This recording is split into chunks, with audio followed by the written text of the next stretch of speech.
जय श्री राम। आप सभी का जीवन मंगलमय हो।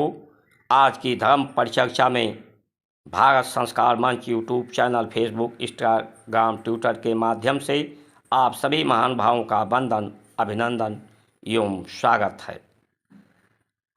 ये जीवन परमात्मा की कृपा से है। ये जीवन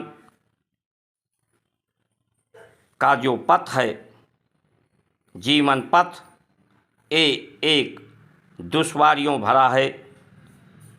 इस प्रश्न चिन्ह को हल करना है, इसका उत्तर ढूंढना है, जो हमारे ऋषियों मनीषियों ने इसका संपूर्ण उत्तर, संपूर्ण समाधान दिया है। इसलिए आप भी, जो इस समय परिस्थितियां हैं कि ना जीऊँगा ना जीने दूंगा, चारों तरफ शोर, राम नाम का शोर, कृष्ण नाम का शोर, शंकर के नाम का शोर, सिर्फ शोर है उनके नाम की, लेकिन उनके काम का कहीं दर्शन नहीं दिखता। उन्होंने संसार के दुखों का निवारण करने के लिए, न्याय करने के लिए अपना राजपाट, सुख सुविधा को छोड़ करके वन का गमन किया था। आज कहाँ आपको दिखाई पड़ रहा है? उन्होंने ये एहसास दिलाया था कि ये शरीर मैं नहीं हूँ, मैं आत्मा हूँ, परमात्मा का अंश हूँ।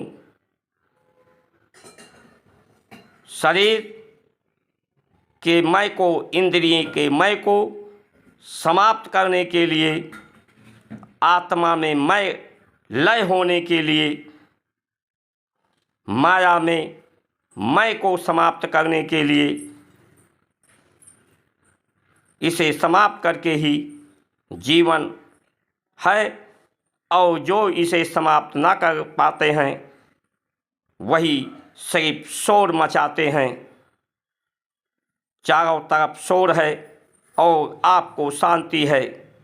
आपके जीवन की शांति को इस शोर में, शोर मचाने वाले लोग समाप्त कर रहे हैं। वही कर रहे हैं, जीने नहीं दूंगा, और उस शोर में स्वयं भी नहीं जी पाते।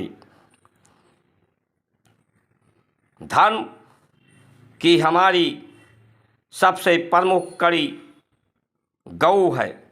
आज गौ की दुर्दशा चारों तरफ बढ़ रही है। उसकी हत्या, उसके मांस का निर्यात बढ़ रहा है। हमारे मंदिरों का पैसा जितना है, वो सरकार स्वयं न लेकर सिर्फ गौशालाओं के लगा दे, तो गौवंश का संवर्धन हो सकता है। इनका गिरी गाय, साहीवाल गाय में परिवर्तन हो सकता है, जो किसान के लिए सदुपयोगी हो सकता है। अन्न की गुणवत्ता बढ़ सकती है, किसान की व्यय कम हो सकता है, इससे व्यवसाय बढ़ सकता है। उसके गोबर के से गोबर गैस बन सकता है, ऊर्जा बन सकती है, गोबर से पेंट बन सकता है, अगरबत्ती बन सकती है।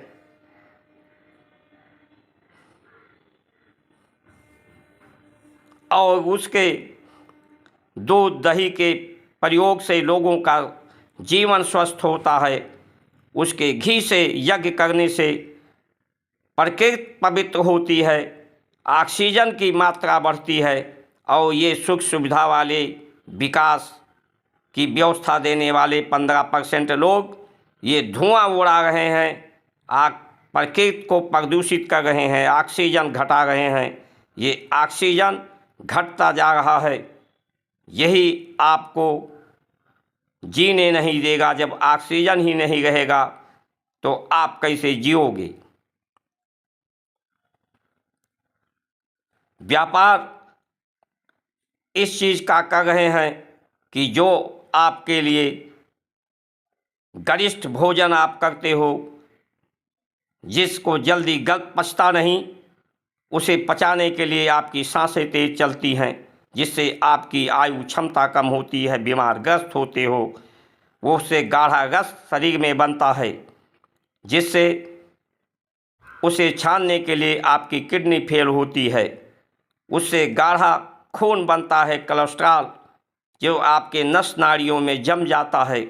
आपका हार्ट, दिल उसे पंप की तरह से नस नाड़ियों में भेजता है।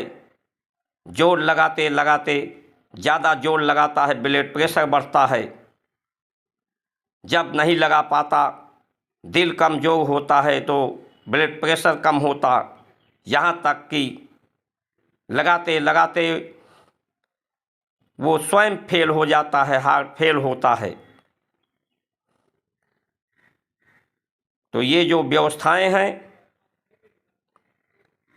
ये व्यवस्थाएं भारत की संस्कार संस्कृति के विरुद्ध हैं। वार्षिक एक्ट समाप्त होता, जितने मंदिर पहले थे सबसे मंदिर जीवंत हो जाते, पुनरुद्धार हो जाता। मंदिर से भी हमारे वहाँ फूल पुष्प